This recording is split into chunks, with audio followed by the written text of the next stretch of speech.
The Mortal Immortal by Mary Shelley. Winzy is a young man from western France. He had moved up here a while back for reasons unknown with his old-aged mother and set up shop. Recently, Winzy's mother had passed away, leaving the poor lad to be all alone and motherless. It is so sad a tragedy for one to go through, especially at a young age of 23. Wait, hold on a minute, folks. I'm sorry, what? Really? What the fuck? Funny thing is, the woman initially thought to be Winzy's mother is in fact his wife. There has to be a reason as to why and how Winzy was married to a clearly much older lady. Was that really your wife that had passed away? Yup. What the hell? I loved her, and now she's gone. I have nobody in this life anymore. I'm all alone. You must be into some weird stuff. Excuse me? Anyways, how did you and your lovely wife meet? It was many yesteryears ago, and by many, I mean many, enough to take up about 3 centuries or so. Me and Bertha, we had been very well acquainted in our younger years, since childhood as a matter of fact, and we only grew closer as the years went on. As our bond strengthened, my feelings for Bertha did so as well. It was rather unfortunate that I had not very much to offer her, except my love and affection. It was my desire to give her much more that had prompted me to take a job as the assistant to famed professor and alchemist Cornelius Agrippa.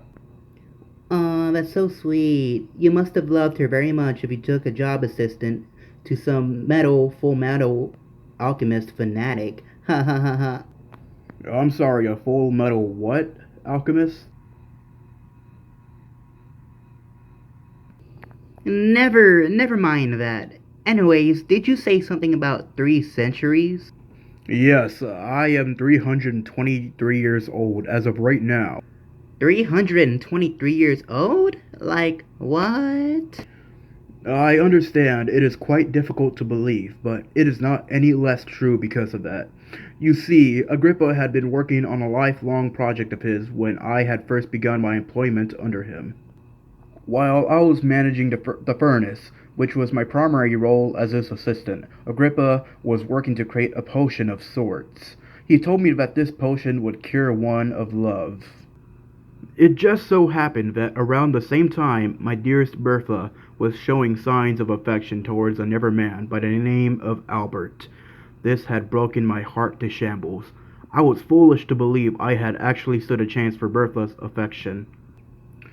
In a state of desperation, I drank the potion whilst Agrippa had been napping and trusted me with his life's work beforehand.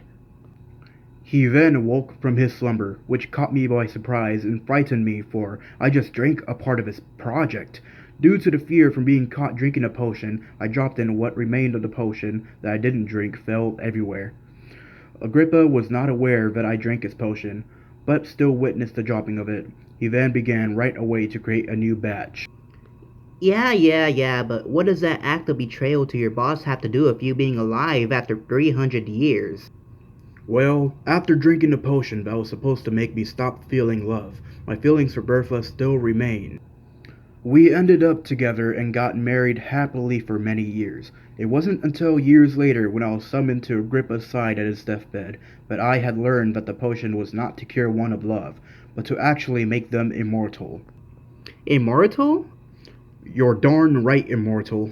Well, kind of anyway. Since I had only drank part of a potion, I believed in myself to be partially immortal. After years of being alive with my wife, watching her disbelief in my constant state of apparent youth, and then witnessing her death, I now believe myself to be fully immortal, and I do not like it. Well, you know what they say about immortality. Life is not intended to go on forever. I cannot agree with that statement more, Page Turner.